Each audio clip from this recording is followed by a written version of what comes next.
હવે વાત કરીએ આપણે ઓલપાડની હવામાન ખાતા દ્વારા દક્ષિણ ગુજરાતના જિલ્લાઓમાં ભારેથી અતિ ભારે વરસાદ પડવાની આગાહી કરવામાં આવી હતી, જે સાચી ઠરી હતી અને દક્ષિણ ગુજરાત સહિત સુરત જિલ્લામાં પણ છેલ્લા 4-5 દિવસથી ધોધમાર વરસાદ વરસ્યો હતો અને હજી પણ વરસાદ વરસવાની શક્યતાને લઈ તંત્રએ પણ સાવચેતીના પગલાંના ભાગરૂપે તૈયારીઓ કરી દીધી છે।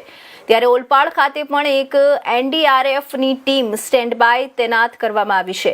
એનડીઆરએફના અધિકારી રાજેન્દ્ર પ્રસાદ 6 બટાલિયનની એક ટીમની ટુકડી સાથે ઓલપાડ ખાતે આવી પહોંચતા તેને તૈનાત કરી હતી। जय हिंद, मैं इंस्पेक्टर राजेंद्र प्रसाद भाटी। जैसे कि वर्तमान मानसून स्थिति है, उस मानसून स्थिति को देखते हुए एनडीआरएफ की एक टीम सूरत जिले में तैनात है।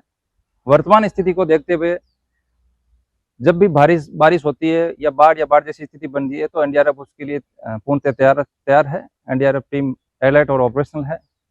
जब भी स्थानीय प्रशासन के द्वारा सूचना मिलती है या एनडीआरएफ को सूचना मिलती है तो रेस्क्यू और इवैक्यूएशन काम के लिए एनडीआरएफ की टीम जाएगी। एनडीआरएफ के पास पर्याप्त मात्रा में लाइफ सेविंग इक्विपमेंट है, जैसे कि boat, OBM, life boy, life jacket, cutting equipment, इस तरह के इक्विपमेंट है जिनसे रेस्क्यू और इवैक्यूएशन वर्क आसानी से किया जा सकता है। एनडीआरएफ के पास में अलग अलग ट्रेंड रेस्क्यूअर है, जैसे डॉग विद डॉग हैंडलर है, जो सीएसआर ऑपरेशन के दौरान काम करेंगे। यदि कोई विक्टिम किसी ध्वस्त बिल्डिंग में दब जाता है तो उसको कैनाइन द्वारा सर्च किया जा सकता है। डीप डाइवर है एनडीआरएफ के पास, यदि अंडर वाटर किसी को सर्च करना है तो डीप डाइवर एनडीआरएफ के पास है। साथ भी एनडीआरएफ के पास महिला रेस्क्यूअर भी है, जो महिलाओं और बच्चों को रेस्क्यू करने के लिए काम आएंगे। सर, रेड अलर्ट है, लोगों में तो भय का भी माहौल है, क्या अपील रहेगी?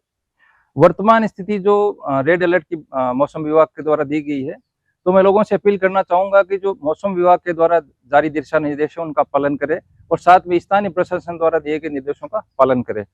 कम से कम बाहर निकलें, यदि जरूरत हो तो ही निकलें, और बाढ़ या जल भराव की स्थिति है तो उस पानी के अंदर न जाए। फिर भी यदि कोई आपात स्थिति आती है तो स्थानीय प्रशासन को सूचित करें, एनडीआरएफ को सूचित करें, उनकी पूर्ण रूप से सहायता की जाएगी और उनको रेस्क्यू और इवैक्यूएट किया जाएगा। समग्र दक्षिण गुजरात में भारेथी अति भारे वरसाद वरसी रह्यो छे, जेने लईने तंत्र पण एक्शन मोड में आवी गयुं छे। त्यारे वात करवामां आवे तो बरोडानी बटालियन नंबर 6 नी जे टीम छे ए टीम दक्षिण गुजरातनी अंदर 2 जग्याए तैनात थई गई छे। एक ओलपाड छे अने एक वलसाडनी अंदर जे एनडीआरएफ नी टीम छे ए तैनात थई गई छे। त्यारे सीधा दृश्य तमने बतावવાનો प्रयत्न करीश के ओलपाडनो जे कविवीर नरबत सरकारी कुमार छात्रालय है त्या एक टीम तैनात है। टीम जे छे एक टीम अहीं स्टेन्ड बाय है, 30 माणसों एनडीआरएफ नी टीम है। त्यारे हाल जे कोई वरसादनी जे परिस्थिति है ए परिस्थिति ने पहोंची वळवा माटे तंत्र द्वारा समग्र तैयारी करी देवामां आवी छे। त्यारे हालमां ज छेल्ला 3-4 दिवसथी जे रीतना वरसाद वरसी रह्यो हतो अने ठेर ठेर पाणी भराई गया, जेने लईने वहीवटतंत्र द्वारा आगोतरू आयोजन करवामां आव्युं हतुं। त्यारे ओलपाडनी अंदर पण परिस्थितिने पहोंची वळवा माटे एनडीआरएफनी टीम छे जे हाल तैनात छे। महेन्द्रसिंह मंगरोला, इंडिया न्यूज, सूरत।